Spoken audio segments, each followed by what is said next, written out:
एक बार फिर छत्तीसगढ़ के एक विधायक का ऑडियो वायरल हो रहा है काफी तेजी से। 3 को अभी आपको देते करके और एसडीएम को मेरा ठीक है, मेरा 3 अभी कर दो। एसडीएम को भी तो देना पड़ेगा आप लोग को, तो अभी सिस्टम तो शुरू से ही सबको शुरू रखना पड़ेगा ना। विधायक को 5 लाख रुपए दिए जाएंगे, इसके अलावा एसडीएम को 2 लाख और साथ ही साथ कलेक्टर को 3 लाख रुपए देना है, यानी कि हर महीने 10 लाख रुपए रेत माफिया जो हैं वो पहुंचाएंगे अपने काम को पूरा करने के लिए। कितना छोड़ोगे घर पे? 5 ना? 5 4 छोड़ दें क्या दीदी? एक आध 2 दिन में फिर एक कर देंगे, जैसा आप बोलिए। नहीं तो इस बीच में, क्योंकि एसडीएम तो 2 लूंगा ही बोल रहा है ना बेटा। सीजी बॉक्स में एक ऑडियो वायरल किया गया है, जो ऑडियो मेरा नहीं है, मैंने इस तरह की कोई बात नहीं की है, उसको एआई द्वारा निर्मित किया गया है, वो फेक ऑडियो है। तो एक बार उससे मिलके इतना करो, भैया ये रखो ना आपका हिस्सा, बोलो एक उसको दे दो, खत्म करो। अब बोलो हम लोग भैया चेक कर रहे हैं, जितने दिन के लिए हो करने दो, बस। मैडम से बात हो गई। रेत माफिया से मेरा कोई संबंध नहीं है और कोई रेत माफिया है, मैंने ये नहीं बोला है अभी तक।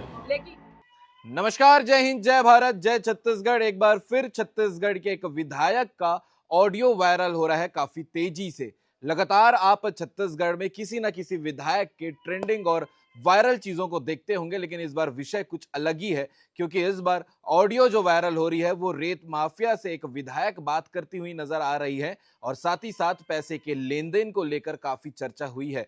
अलग अलग ऑडियो है जो आपको एक साथ आगे सुनने को मिलेगा। इसके बाद विधायक जो हैं उनके बारे में भी आपको बताते हैं। पामगढ़ की विधायक हैं शेषराज हरवंश, जिनका ऑडियो लगातार वायरल हो रहा है और रेत माफिया में से किसी एक रोशन नाम के व्यक्ति से लगातार इनकी कॉल में बात हुई है और बात में पैसे के लेन देन को लेकर बात हो रही है कि काम निकालने के लिए विधायक को 5 लाख रुपए दिए जाएंगे, इसके अलावा एसडीएम को 2 लाख और साथ ही साथ कलेक्टर को 3 लाख रुपए देना है, यानी कि हर महीने 10 लाख रुपए रेत माफिया जो हैं वो पहुंचाएंगे अपने काम को पूरा करने के लिए विधायक, कलेक्टर और एसडीएम तक के। अब इस ऑडियो जो कथित रूप से वायरल हो रही है, इसकी पुष्टि सीजी भास्कर नहीं करता है, लेकिन ये जो ऑडियो वायरल हो रही है वो जो राजनीति है वो काफी गर्मा गई है। इसके अलावा जब ये ऑडियो वायरल हुई तो फिर प्रेस कॉन्फ्रेंस कर विधायक शेषराज ने एक प्रेस कॉन्फ्रेंस करके अपनी बात को रखी है कि ये वीडियो और ऑडियो को क्यों वायरल किया जा रहा है, जो आपको आगे देखने को मिलेगा। काफी सारी चीजें हैं, काफी सारी बातचीत इस ऑडियो को लेकर हो रही है। आप आगे सुनिएगा कि इस पूरे मामले को लेकर सबसे पहले आपको सुनने को मिलेगा कि जो ऑडियो वायरल हो रही है, इसके अलावा प्रेस कॉन्फ्रेंस में विधायक क्या अपने आप के सपोर्ट में कह रही हैं, वो भी आप आगे वीडियो में सुनिएगा और कमेंट करके जरूर बताइएगा, क्योंकि ऐसे लगातार मामले निकलकर सामने आते हैं और जब ऐसे मामले निकलकर सामने आते हैं तो लोगों के बीच में कई सवाल अपने विधायक के लिए, अपने नेता के लिए उठने शुरू हो जाते हैं। आगे आप सुनिएगा ऑडियो और वो प्रेस कॉन्फ्रेंस, उसके बाद कमेंट करके जरूर बताइएगा इस पूरे विषय को लेकर आप क्या कहते हैं, क्योंकि पूरा मामला पैसे के लेन देन को लेकर है। इसके अलावा पैसा जो है वो विधायक, कलेक्टर और एसडीएम तक भी पहुंचाया जाएगा, ऐसी सब बातें उस ऑडियो में कही जा रही है। आगे आप वीडियो और ऑडियो को देखने के बाद क्या कहेंगे कमेंट करके जरूर बताइएगा। हाँ दीदी, हाँ बता, क्या हुआ रोशन? बात किया हूँ।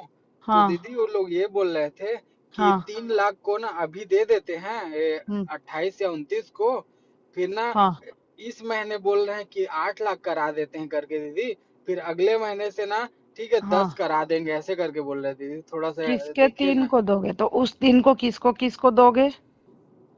3 को अभी आपको देते करके। और एसडीएम को मेरा ठीक है, मेरा 3 अभी कर दो। एसडीएम को भी तो देना पड़ेगा आप लोग को, तो अभी सिस्टम तो शुरू से ही सबको शुरू रखना पड़ेगा ना। हाँ हम्म क्योंकि फिर ये लोग अड़ंगा लगा देंगे बेटा। हम्म हाँ, तो एसडीएम का तो आपको देना ही पड़ेगा ना 2। हाँ हाँ, एक बार कलेक्टर का तो 1 महीना चला भी लूंगी मैं अपने में से देके। हम्म हम्म ठीक है दीदी, मैं बोलता हूँ। अभी ठीक है ना, अभी तो आप 5 कर लो कम से कम, मेरा 3 और एसडीएम का 2 है ना। वो हाँ कर लो, मैं एसडीएम से काम चला लूंगी, कलेक्टर को समझा लूंगी, मेरे में का दे दूंगी, ठीक है। ठीक है दीदी, लेकिन अगले महीने से ध्यान रखना। अगले महीने हाँ शिकायत का मौका ही नहीं देंगे। हाँ ठीक है। हाँ ठीक है दीदी, ठीक प्रणाम। है बेटा। हाँ हाँ दीदी हाँ मैं वैभव भैया के पास ही हूँ, दे दिया हूँ ना। हाँ, गौरव के ना। हाँ गौरव ना। हाँ ठीक हाँ, है, ठीक है बात दीदी। करा, कितना दिया, कितना छोड़ा है? लो ना बात कर, 5। हाँ ठीक है। हाँ। हाँ। हेलो। हाँ दीदी। ठीक है बोल रहा है, लेकिन एक हफ्ता से आगे नहीं होना चाहिए हाँ बोल रहा नहीं है। नहीं तो होगा कल ना, दीदी, इतना तो कल तू भरोसा। जब घर जा बेटा, लेकिन ना एक तू राघवेन को अलग से कर देना कल, हाँ। और कल तू घर जाएगा बिलासपुर ना, तो पहले मेरे को फोन करना, मुझे लाइन अप करके रखना पड़ेगा, ठीक है। ठीक है, मैं पहले फोन कर हाँ लूंगा आपको। हाँ ठीक। ठीक है दीदी। हाँ हाँ क्या हुआ? दीदी प्रणाम। हाँ खुश रह, बता क्या हुआ? आ गए क्या दीदी आप? अभी नहीं आई हूँ बेटा, आऊंगी 1-2 दिन में। तो मैं ये बोल रहा था, हाँ। उस पेमेंट को ना मैं छोड़वा देता हूँ और स्टार्ट कर देते हैं दीदी काम को करके। किसको छोड़वाएगा? घर में ही, यहाँ वाले राजकिशोर वाले में। नहीं है बेटा कोई घर पे। हम्म। हाँ। तो कल हाँ। परसों आओगे आप? मैं आपका परसों और कोई नरसों भरोसेमंद आदमी जो जिनको है तो राजकिशोर नगर में है, डब्बू भैया तो है घर पे। तो बताओ, आप बोलेंगे आप तो फिर उन्हीं के पास और छोड़। एसडीएम साहब का उनको छोड़ो। नहीं दीदी, आप ही को दे देते हाँ। ना, आप देख लेना ना। अच्छा मेरे को दे दोगे? और हाँ। इस बीच में फिर मेरे को कितना छोड़ोगे घर पे? 5 ना? 5 4 4 छोड़े क्या दीदी? 1-2 दिन में फिर एक कर देंगे, जैसा आप बोलिए। नहीं तो इस बीच में, क्योंकि एसडीएम तो 2 लूंगा ही बोल रहा है ना बेटा। हाँ वो 2 ठीक से है, नीचे नहीं जा रहा है ना। बन जाएगा ना दीदी, बन जाएगा। हाँ। जैसे कि क्या बोलते हैं, फिर 5 ना कल सुबह मैं छोड़ दूंगा, फिर आप बताइएगा जैसा भी। हाँ ठीक है ना।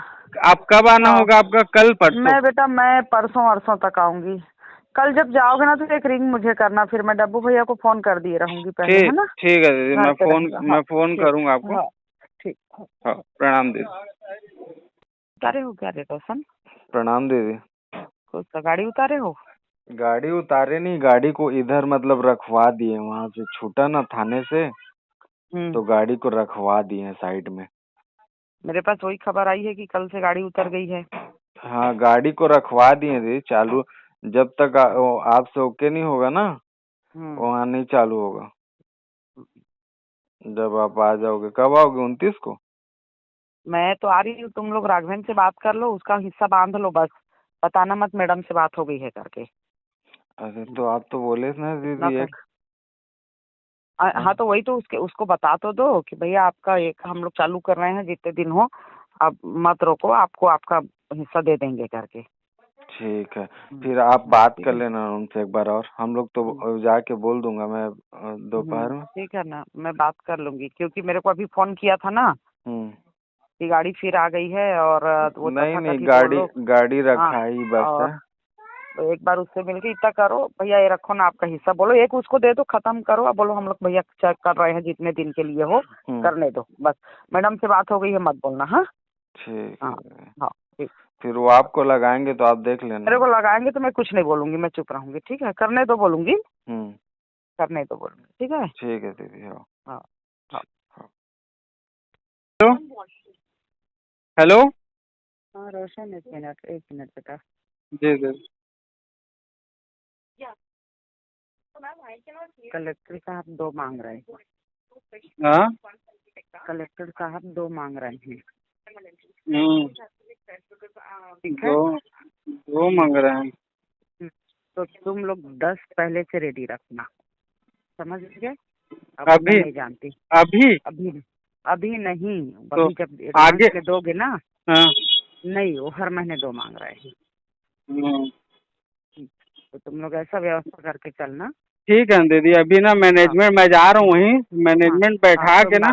हाँ तुम लोग बात कर लेना। इसलिए मैं फोन में बात ही नहीं कर रहा हूँ लोग से, जाके ना वहीं पे। हाँ जाके बात कर लो। 5 मेरा रहेगा, 2 कलेक्टर का, 2 एसडीएम का, 1 राघवेन का। ये तो तुम लोग का 10 यही हो गया, तुम लोग देख लो। सब तैयार होंगे, करने के देंगे बोल रहे हैं, अदरवाइज नहीं करने देंगे बोल रहे हैं। ठीक है दीदी, मैं ठीक। हाँ हमारे जिला मुख्यालय में मैं कामगढ़ से मेरे खिलाफ कल एक न्यूज चैनल में, यूट्यूब में, सीजी बॉक्स में एक ऑडियो वायरल किया गया है, जो ऑडियो मेरा नहीं है, मैंने इस तरह की कोई बात नहीं की है, उसको एआई द्वारा निर्मित किया गया है, वो फेक ऑडियो है। उस संबंध की वजह मैंने आज प्रेस वार्ता लिया। लेकिन उस ऑडियो का कनेक्शन जुड़ा है। अभी मैंने जमीन की खरीद फरोख्त, सरकारी जमीन की जो अवैध प्लाटिंग की हो रही है, जिसमें बड़े बड़े नामजद लोग शामिल हैं पामगढ़ विधानसभा के, जिनके लिए मैंने विभाग को चिट्ठी लिख के जानकारी मांगा है। इस वजह से वो हलचल में आ गए हैं, वो डर में आ गए हैं और उसकी रजिस्ट्री रोक दी गई है। इस कारण वो लोग इस तरह के AI ऑडियो तैयार किए हैं ताकि विधायक की छवि धूमिल हो जाए और हम विधायक को बदनाम कर दें। रेत माफियाओं का किस तरह से रोल है उसमें, और रेत माफिया से आपका संबंध सीधा साबित किया गया? किसी भी रेत माफिया से मेरा कोई संबंध नहीं है और कोई रेत माफिया है मैंने ये नहीं बोला है अभी तक। लेकिन चूंकि सारे रेत घाट अवैध हैं पामगढ़ विधानसभा के, तो जो पाता है वो रेत निकालता है, जिसको जैसा उचित लगता है अपना निकाल के जहाँ सप्लाई करना रहता है कर देते हैं। हमको पता तब चलता है जब उनके ऊपर विभाग के द्वारा कोई कार्यवाही होती है, तब पता चलता है कि वहाँ रेत घाट ये लोग चला रहे हैं। अभी ये जो पैसे की लेन देन की बात, वो लोग आपसे अप्रोच किए थे, छुड़वा दीजिए हमारी? नहीं, हमारी गाड़ी को 15 दिन के लिए बोल रहे हैं, तो आप जल्दी छोड़वा दीजिए उसको। मेरे बात करने तक तो हमका 10 दिन हो ही गया था। हम चालान पटाने को तैयार हैं, ये बात वो लोग किए थे, तो हमने विभाग में बात कर लिया था। आप चालान ले लीजिए और इनकी गाड़ी को छोड़ दीजिए। तो रेत घाट के लिए किसी पत्रकार ने भी आपसे? हाँ, रेत घाट के लिए मुझे दिसंबर में देवेश तिवारी ने फोन किया था, आपके यहाँ के देवाघाटा रेत घाट हम चलाना चाहते हैं। मैंने बोल दिया कि भाई वो मेरा विभाग नहीं है और मैं अप्लाई तो नहीं हूँ क्योंकि वो अवैध है, आप माइनिंग में बात कर लीजिए। दूसरे दिन उन्होंने 8 दिसंबर को 2 आदमी को मेरे घर पे भेजा अपने, जिसमें एक आशीष तिवारी नाम का था। मैंने उनको भी यही बोला कि देवेश भाई से मैं बोल चुकी हूँ कि वो रेत घाट मैं नहीं दे सकती, भाई आप माइनिंग की बात करिए, आप चले जाइए। क्या इस कनेक्शन से जुड़ रहे हैं कुछ? और मैं तो सोच रही हूँ ये कनेक्शन वहीं से जुड़ रहा है, इस तरह से? क्योंकि जिस रेत घाट में गाड़ी पकड़ाई थी राजेश भारद्वाज लोग चला रहे थे, और ये राजेश भारद्वाज, देवेश तिवारी, आशीष तिवारी, ये लोग सब दोस्त हैं एक साथ के। और मैंने उनके बाद में उन्हें जो मेरे को परमिशन मांगा, उन्होंने जो अपना इच्छा जाहिर किया रेत घाट को चलाने का, मैंने उसको डिनाई कर दिया। उन्होंने ऑफर भी दिया मुझे, मैंने वो भी डिनाई कर दिया। अभी जमीन के लिए राजेश भारद्वाज कुछ जमीनों का, जायसवाल और राजू टंडन, ये लोग मेरे पास आके बोले कि कुछ जमीन आपके नाम से हम रजिस्ट्री कर देते हैं, कुछ पैसे भी आप रख लो। राजेश भारद्वाज भी बोला, मैंने कहा ना मुझे जमीन चाहिए ना मुझे पैसे चाहिए भाई, लेकिन ये काम बंद होना चाहिए। मैं प्रशासन से मांग करूंगी कि ये काम बंद होना चाहिए। अभी क्या करेंगे? अभी भी मैं आप लोग के माध्यम से प्रशासन से और शासन से मांग करती हूँ कि इस तरह के पामगढ़ विधानसभा क्या पूरे प्रदेश में इसके लिए कड़ी कार्यवाही होनी चाहिए। जिस तरह सरकारी जमीनों को खरीद फरोख्त किया जा रहा है, बेचा जा रहा है, अगर कोई अधिकारी कर्मचारी इसमें संलिप्त है तो उनके ऊपर भी कार्यवाही होनी चाहिए, और इसमें इन कड़ी कार्यवाही के साथ उनको जो दोषी होते हैं उनको सजा भी होनी चाहिए। मैं यही मांग करती हूँ, FIR होनी चाहिए उनके ऊपर। FIR आप करवाने जा रहे हैं? मैं FIR करवाऊंगी इसलिए कि इस तरह का ऑडियो तैयार किया गया। दूसरा FIR कराऊंगी कि जिस समय मेरी बात किसी से हुई थी, उनके गाड़ी के चालान ले लीजिए करने की, उस बात को मैं एक जनप्रतिनिधि हूँ, उसको बिना मेरे परमिशन के उसका ऑडियो बना के उसको वायरल किया गया है। इसके लिए मैं FIR दर्ज कराऊंगी। 6 ऑडियो वायरल हुआ है, जिसमें से कितना आपका है? एक ऑडियो मेरा है जिसको मैंने आप लोग के समक्ष रख दिया है कि वो चालान के बारे में बात हुई थी, चालान ले लीजिएगा, छोड़ दीजिएगा, इनकी गाड़ी का किराया बढ़ रहा है और इनको सजा दे दीजिएगा, बोल दीजिएगा दोबारा ऐसा नहीं होगा, ये बात थी। और उसको मैंने आप लोगों के सामने दिसंबर लास्ट में क्या चालान की कॉपी भी आप लोग को दे दिया है, और उसी समय मेरी बात हुई थी, और उसके बाद उसके पहले की कोई मेरी बात नहीं हुई है। और अगर ये उस समय की बात से संबंधित होता, मैं उस समय इस तरह की बात की होती, तो आज ये 9 महीने बाद ऑडियो क्यों सामने आया? जब मैंने जमीन के जांच की मांग की और रजिस्ट्री को रोकने के लिए चिट्ठी लिखा, तब ये ऑडियो क्यों आया? तब 9 महीने पहले क्यों नहीं कर दी?